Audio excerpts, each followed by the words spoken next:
Matisan. Selamat datang di YouTube channel Mahata Margonda. Habib udah lama nih nggak ngobrol sama cewek, asik. Dan kali ini di Amphitheater sama Mahata Margonda nih ya, tempat taping kita yang Mbak Bella ya. Iya. Ada Habibie panggilnya ibu atau mbak nih? Aduh, mbak aja kali. Mbak aja ya. Mbak Anissa Sabila atau biasa dipanggil Mbak Bella. Netizen tahu nggak sih Mbak Bella ini adalah salah satu, mungkin dibilang satu-satunya perempuan dari tim produksi yang di balik layar untuk pembangunan Samasta Mahata Margonda. Tepuk tangan dong. Ya nggak sih? Itu berlebihan ya? Ya nggak berlebihan. Itu bener kok, bener adanya. Sebelumnya makasih Mbak Bella karena Mbak Bella sering banget ngasih makan Habibie.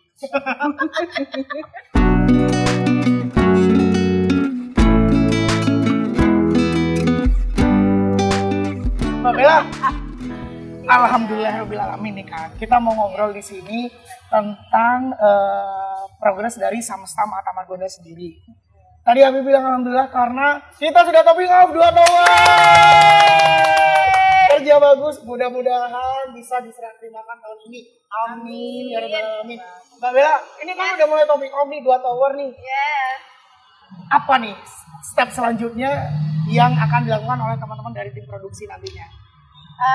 Gini ya, kalau kita lihat pembangunan suatu gedung ya Mas Habibie ya.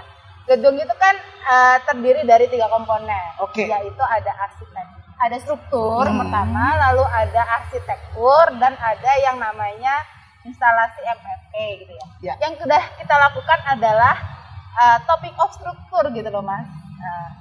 Nah jadi kalau bedanya sama topping off kita dengan proyek lain nih ya. Yang lain-lain ini Iya, kalau proyek kita itu topping off struktur berikut sama arsitektur fasad luarnya saja. Wah, pantas sudah kelihatan rapi Betul banget, udah sekali. ketutupan semua. Sudah gitu. ketutup selubung lah kalau Iya. bahasa ininya ya. Kalau proyek lain ya yang namanya topping off ya hanya struktur saja, yaitu terdiri dari kolom dan balok saja gitu kan. Makanya terlihatnya masih kayak pompong. Nah, kalau kita sudah termasuk sama fasad arsiteknya. Keren dong sama-sama Mahata Margonda. Boleh Habibie bilang topping off-nya tuh topping off plus. Betul sekali. Jadi kita topping off-nya memang sudah berikut fasad arsitek. Yes. Nah, apa yang sudah selanjutnya dilakukan gitu ya. Nah, karena kita sudah melakukan struktur dan fasad luarnya, maka yang harus kita lakukan ke depannya adalah mengisi di dalamnya gitu kan ya. Oke. Yaitu terdiri dari apa sih? Ada pekerjaan arsitektur interior di dalamnya, maksudnya kayak misalkan dinding, sekat-sekat, lalu ada lantai, pekerjaan lantai dan sebagainya. Lalu ada pekerjaan MEP. MEP itu Apa itu MEP itu? MEP itu adalah mechanical, electrical, dan plumbing atau pemipaan gitu. Gila, pekerjaannya Mbak Bella nih, dia tuh perempuan tapi pekerjaannya tuh Habibie aja nggak tahu tuh yang itu.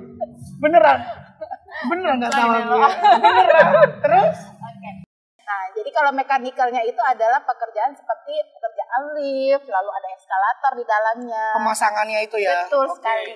Lalu ada elektrikal termasuk lampu, lighting, dan segala macam. Lalu plumbing tuh pemipaan seperti apa? Pipa air bersih, pipa air kotor, lalu Termasuk pembuangan juga. betul sekali. Nah, lanjut ya. Setelah MEP ini selesai dan arsitektur selesai, maka ada yang namanya kita ada kewajiban ya. Ini adalah peraturan pemerintah bahwa setelah bangunan itu jadi, lalu bangunan itu akan diserah terimakan atau digunakan, itu wajib ada yang namanya SLF. Apa itu SLF Mbak Bella? SLF itu adalah sertifikat layak fungsi. Oh, jadi udah benar-benar kayak layak tuh Betul, layak. digunakan nantinya beroperasi Betul gitu. sekali. Jadi setelah bangunan itu jadi, untuk bisa digunakan oleh manusia, penghuni, konsumen, itu harus ada yang namanya SLF. Nah, setelah SLF ini jadi, barulah kita bisa serah terima ke konsumen kita. Step by stepnya lumayan panjang ya Mbak Tizen ya. Panjang. Tentunya kita juga yang lagi nonton Mbak Bella, kita minta doa ya Mbak Bella ya, Iya. supaya dikasih kelancaran dalam proses penyelesaian pembangunan sampai diserah terimakan kepada konsumen. Oke, berikutnya nih Habibie juga yang kepo, mungkin Mbak Tizen juga di sana kepo kan ya. Ini ada beberapa, kita paham lah ada beberapa konsumen yang pengen cepat-cepat menghuni nih Mbak Bella. Iya. Kita kan udah topping off, udah tower, terus juga udah mulai pengerjaan. Saya ingat Habibie sih yang udah mulai dikerjain. Bener nggak sih di lantai 2 hunian? Apa udah masuk lantai 3 hunian? Sejauh ini? Sejauh ini sudah. Sudah ya, sudah menyentuh lantai 3 hunian. Nah, kalau misalnya nih Mbak Bella, lantai 1 hunian kan udah selesai kan?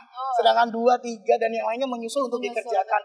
Satu udah ready nih, bisa nggak sih kayak lantai 1 dulu kita serah terima dulu, yang lainnya menyusul gitu, boleh nggak?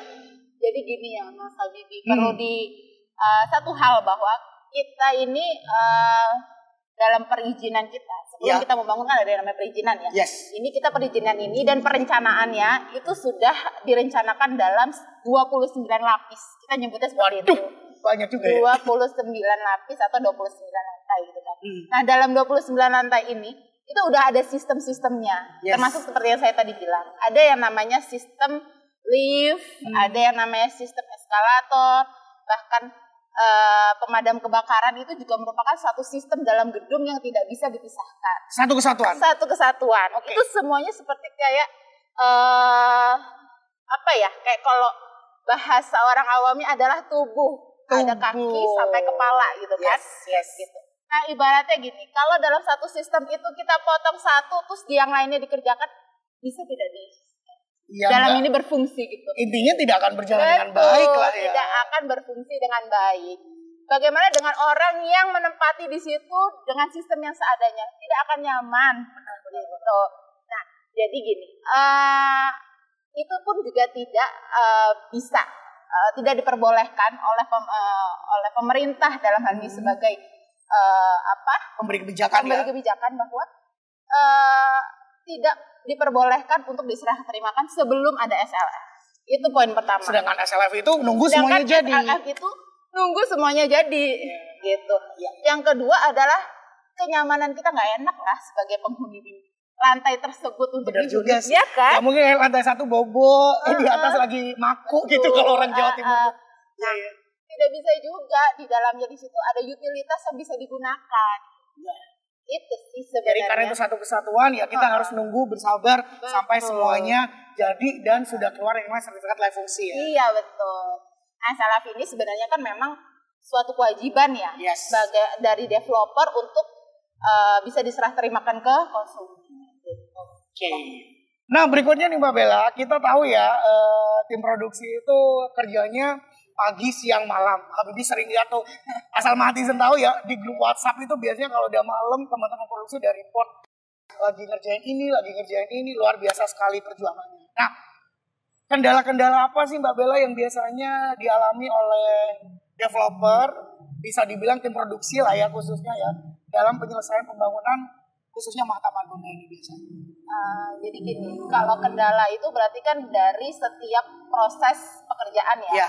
Nah, kalau untuk kendala pembangunan suatu proyek ya, nggak hanya bangunan gedung. Nah, jadi kita ada yang namanya tahapan perencanaan. Nah, itu kendalanya di situ banyak ya pastinya.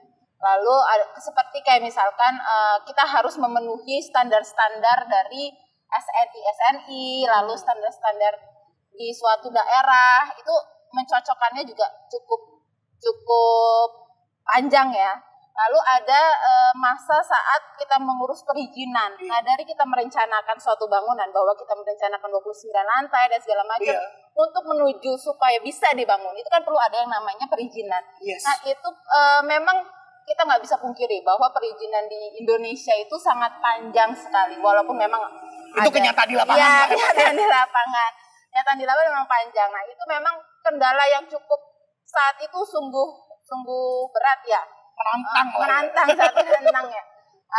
Nah, setelah misalkan kita IMB sudah keluar, itu barulah kita masuk ke dalam masa yang namanya masa konstruksi. Padahal kalau Habibie pikir ya, udah IMB keluar, kelar deh perizinan. Belum. Nah, jadi setelah masa IMB keluar ada yang namanya masa konstruksi. Nah, masa konstruksi ini lebih lagi tantangan kita. Lalu saat masa konstruksi, kendalanya itu pertama adalah cuaca. Jadi gini, saat kita pengecoran ya Mas Adi. Nah, kalau kita mau bangun gedung kan yang dibangun adalah struktur dulu ya. Nah, struktur itu musuhnya adalah air. Jadi saat kita pengecoran, beton dan segala macam itu musuhnya air. Saat kita hujan kita nggak boleh bekerja.